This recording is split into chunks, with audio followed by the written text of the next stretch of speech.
사람의 물질 대사 배설 시작하도록 하겠습니다. 교과서 41쪽, 프린트 6쪽 필기도구를 준비해주세요. 지난 시간에 배웠던 내용 복습하도록 하겠습니다. 우리 지난 시간에는 순환계에서 영양소와 산소가 이동하는 것을 배웠었는데요. 영양소와 산소는 혈액에 의해 온몸의 조직세포로 운반이 되었습니다. 그래서 우리가 체순환 경로와 폐순환 경로에 대해서 배웠습니다. 오늘은 교과서 41쪽에 노폐물의 생장과 배설을 배우도록 하겠습니다. 먼저 우리 조직세포에게 아까 영양소와 산소를 공급했었죠? 조직세포는 영양소와 산소로 세포호흡을 합니다. 이 세포호흡을 해서 여러 가지 에너지를 얻는데 이 과정에서 이산화탄소, 물, 암모니아와 같은 노폐물이 생성이 되게 됩니다. 이런 노폐물은 체내에 쌓여 있으면 안 되겠죠? 체내에 쌓여 있으면 생명을 유지하기 어렵기 때문에 혈액을 통해 운반을 해서 다시 순환계를 통해 운반을 해서 호흡계와 배설계를 통해 몸 밖으로 내보내게 됩니다. 자, 세포호흡에서 에너지원으로 사용되는 영양소는 탄수화물, 단백질, 지방입니다. 여러분이 이 각각의 에너지원을 사용했을 때 생성되는 노폐물의 종류를 알고 계셔야 됩니다. 자, 먼저 탄수화물과 지방을 에너지원으로 썼을 때는요. 이산화탄소와 물이 노폐물로 생성이 되고요. 단백질을 사용하면 탄수화물이랑 지방이랑 똑같이 이산화탄소와 물이 생성이 되고 플러스로 암모니아가 생성이 되게 됩니다. 이산화탄소는 그리고 배출 방법도 알고 계셔야 됩니다. 이산화탄소는 기체죠. 기체이기 때문에 얘는 폐를 통해 날숨을 통해 나가게 되고요. 그 다음에 물은 여러 가지 생명에 일단 이용이 되고 물은 수증기의 형태로 폐에서 날숨으로 나가거나 콩팥을 통해 오줌으로 몸 밖으로 나가게 됩니다. 그 다음에 이 암모니아는요. 독성이 강하기 때문에 간에서 독성이 적은 요소로 바뀐 후 주로 콩팥을 통해 오줌으로 배출이 되게 됩니다. 자, 정리하면 탄수화물과 지방이 에너지원으로 사용되면 이산화탄소와 물이 생성, 그 다음에 단백질이 에너지원으로 사용되면 이산화탄소랑 물이랑 암모니아가 생성. 요 뒤에 프린트해서 정리하도록 하겠습니다. 근데 그러면 왜 단백질이 분해되면 추가로 암모니아가 생성되냐? 일단 그거는 탄수화물과 지방과 단백질을 구성하는 원소를 봐야 됩니다. 탄수화물과 지방은 탄소, 수소, 산소로만 이루어졌기 때문에 분해되면은 이 탄소와 산소가 결합한 이산화탄소, 그 다음에 산소와 수소가 결합한 물이 생성이 되는데 단백질은 탄소랑 수소랑 산소 외에 질소를 포함하고 있습니다. 그렇기 때문에 질소성 노폐물인 암모니아가 노폐물로 생성이 되게 되는 겁니다. 자, 아래쪽에 그림 볼게요. 탄수화물, 지방, 단백질이 있습니다.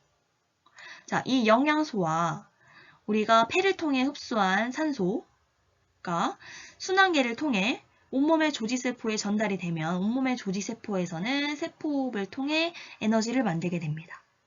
그리고 그 결과 노폐물로 이산화탄소, 물, 암모니아가 생성이 되게 됩니다. 탄수화물은 CHO, 탄소, 수소, 산소. 지방은 탄소, 수소, 산소. 그렇기 때문에 탄수화물이랑 지방이 에너지원으로 사용됐을 때는 이산화탄소나 물만 생성이 되고요. 단백질은 CHO, 탄소, 수소, 산소가 있기 때문에 이산화탄소와 물이 생성이 되고 그 다음에 얘는 질소도 구성 원소로 가지고 있기 때문에 질소성 노폐물인 암모니아가 생성이 되게 된다. 얘가 NH3입니다. H2O, CO2. 그 다음에 이 이산화탄소는 날숨을 통해 폐에서 몸 밖으로 배출이 되고 물은 날숨의 수증기 형태로 나가거나 아니면 콩팥으로 가서 오줌으로 배설이 되고요. 암모니아는 요소에서 간에서 요소로 전환이 된 다음에 독성이 강하기 때문에 독성이 적은 요소로 전환이 된 다음에 콩팥으로 가서 오줌으로 배설이 되게 된다. 그 다음에 여러분이 여기서 기억을 해주셨으면 하는 거는 가는 소화계입니다. 얘는 소화계고요. 콩팥은 배설계죠. 그 다음에 소화계에서 배설계로 요소를 이동을 해주는 것은 순환계입니다. 순환계. 배설계를 여기다 쓸게요. 즉, 요소는 소화계에서 생성이 됩니다. 생성은 소화계에서 생성이 되고 그 다음에 순환계를 통해 배설계로 가서 배출이 되게 되는 거죠. 암모니아는 어떤 영양소의 분해 과정에 생성되는가? 얘는 단백질이었죠. 다음으로 교과서 아래쪽에 콩즙으로 오줌 속의 요소 분해하기 실험을 보도록 하겠습니다. 콩에는 유레이스라는 효소가 있는데요. 이 유레이스는 요소를 암모니아와 이산화탄소로 분해를 하게 됩니다. 자, 선생님이 한번 써보도록 할게요. 요소는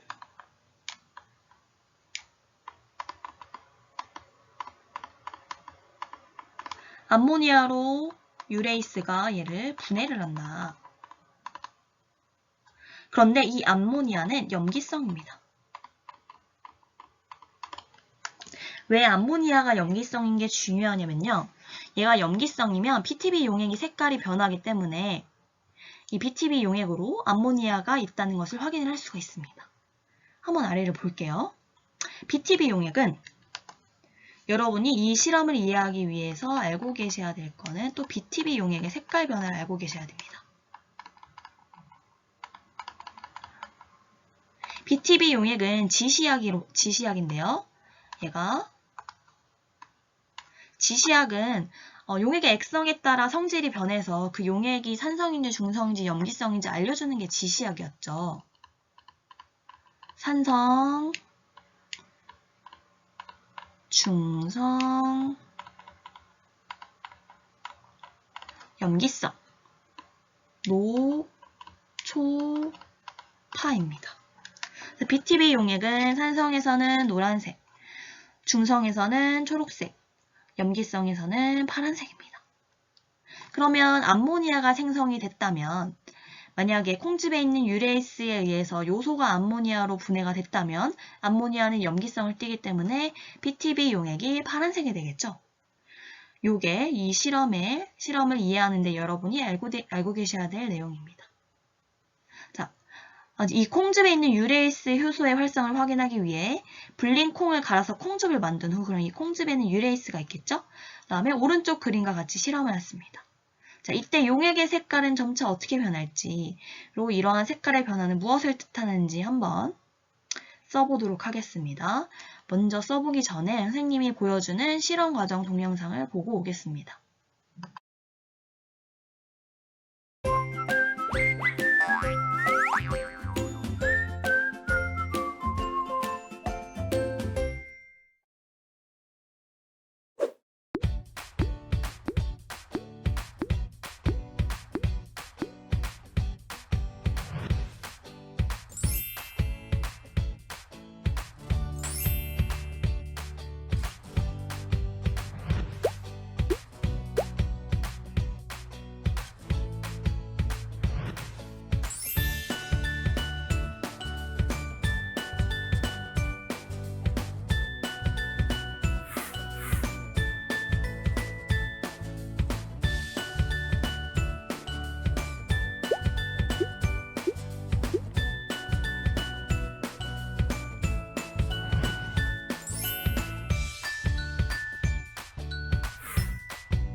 네, 여러분 동영상 잘 보셨나요?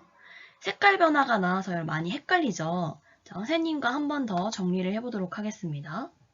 먼저 오줌에 BTB 용액을 떨어뜨렸을 때 색깔이 옅은 초록색이었죠. 옅은 초록색이라는 거는 중성에 가깝다는 걸 의미합니다. 우리 수능 특강에는 옅은 초록색을 약산성이라고 표현하기도 합니다. 옅은 초록색이었는데 여기에 콩즙을 넣고 기다렸더니 용액의 색깔이 파란색으로 변했었죠. 그러면 얘가 파란색이라는 거는 용액의 액성이 염기성이라는 걸 의미하죠. 처음에 중성에 가까웠는데 왜 염기성이 됐냐면 누구 때문이냐면 바로 이 암모니아가 생성됐기 때문이죠. 그러면 콩즙은 요소를 분해해서 암모니아로 만드는 효소니까 콩즙을 넣었을 때 암모니아가 생성이 됐다는 것은 이 오줌 용액에 요소가 들어있다는 것을 뜻하겠죠.